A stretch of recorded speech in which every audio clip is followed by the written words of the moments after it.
Hell yeah, I love positive women. It was positive women, including transgender women, who really fueled the U equals U movement. I mean, back in the early days when it was really hard and people were fighting us really hard to get this message out, it was a positive women who stood up the most, who volunteered, who stepped forward in so many different ways, whether it's creating videos or writing articles or pushing on social media or going out and pushing their health ministries, HIV organizations, and their own community activists and advocates to say U equals U and tell us the truth about our bodies.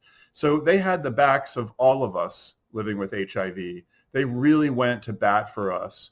And I'm incredibly grateful to Positive Women for their role in this movement and their continuing role in changing what it means to live and to love with HIV around the world. Thank you, Positive Women. I love you.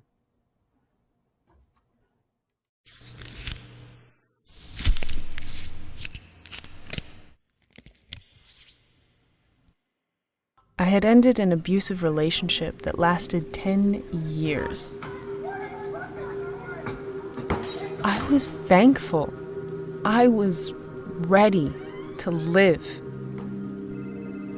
But then my sister was diagnosed with cervical cancer. So I went to get screened as well. I tested positive for HIV instead. My only thought was, I am going to die. My doctor was sad, but this was 21 years ago, and back then I wasn't offered any referrals or anything. He just asked if I was going to be okay. Later that day, I was late to pick up Sonia, my daughter, from school.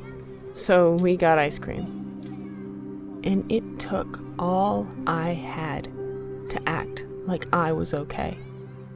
I had to leave Sonia with my sister while I tried to figure things out. I left Sonia with my sister because I felt she was better off with her and her children. Then I remembered my father before he died. I remembered how much he told us that we weren't raised to give up. And he was right. I had to fight for my family. I couldn't believe it. Within a week, I was on antiretrovirals. Meds were harder then. It was 1997. And most combinations required you to take multiple pills more than once a day. I had to take 14 pills a day, to be exact. But I had to find a way to take my pills and go to work to be there for my girl. Well, we're all human. And I started drinking to deal with my feelings. Because of my drinking, my daily routine got affected. I started messing up my treatment by forgetting to take my pills. My virus became resistant to a group of my meds. But the important thing I realized during that tough time was that I still had options. I quit drinking and committed my treatment to my daughter. It took discipline. However, only 2 years later, I was getting married to a wonderful new man, and I gave birth to a beautiful baby girl who was born negative. See, I thought the phrase, "you tested positive for HIV," was the end. But there's another phrase that people need to know about. I'm undetectable. I didn't really understand what my doctor meant when he said that. He explained it meant that I was doing the right thing for my health and well-being. Keeping up with my meds with discipline, getting labs done regularly, and keeping my appointments could help me stay undetectable. And if I'm undetectable, I am untransmittable. I can live a full life.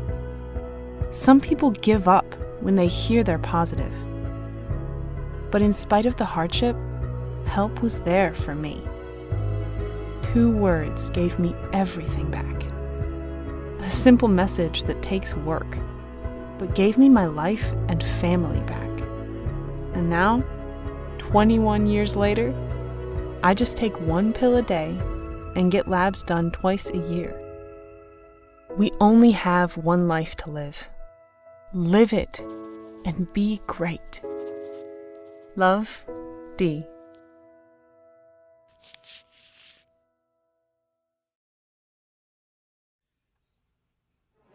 People living with HIV who take their medication as prescribed and have an undetectable viral load stay healthy and have effectively no risk of transmitting HIV to their sexual partners.